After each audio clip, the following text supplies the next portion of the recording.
Kabilang sa mga tinuturing na dahilan sa masikip na trapiko sa EDSA ay ang mga bus na bumabaybay dito. Dahil dito, ilang hakbang ang isinagawa ng MMDA upang tugunan at isa na nga rito ang pagkakaroon ng integrated transport system tulad ng Southwest Integrated Bus Terminal sa Coastal Road.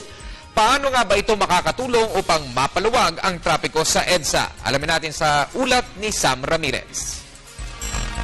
Sa pangalawang bahagi ng serye balitang ito, inilahad ang iba't ibang suwestyon hinggil sa paglutas ng matinding trapiko sa mga pangunahing lansangan sa Metro Manila, partikular na ang EDSA. Isa sa mga tugon ng pamahalaan dito ang pagkakaroon ng integrated transport system.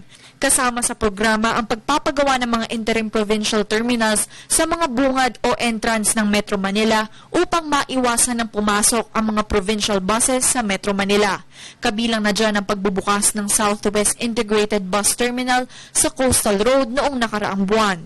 Umani ito ng iba't ibang reaksyon mula sa mga commuters. Karamihan sa kanila ay nahirapan dahil sa bagong sistema na tinugunan ng Metro Manila Development Authority o MMDA.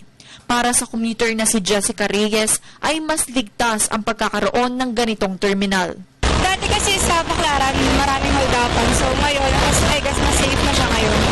Ngunit para naman sa mga ikinabubuhay ang pagpapasada, gaya ni Rogie Villa na isang konduktor sa bus, halos kalahati na lang ng kita nila dati ang naiuuwi nila ngayon dahil sa dami ng kakompetensyang bus at sa tagal bago makakuha ng pasahero at makaalis. Ang problema lang namin kasi imbis na nakakaapat na ikot kami ngayon, isa na lang kasi nabibitin yung dispatching sa dispatching area. Ano-ano nga ba ang epekto ng bagong sistema sa mga bus drivers, conductors at operators? At ano din ang mga naging tugon ng MMDA dito? Abangan sa ika-4 na bahagi ng ulat na ito. Nag-uulat para sa Telebisyon ng Bayan, Sam Ramirez.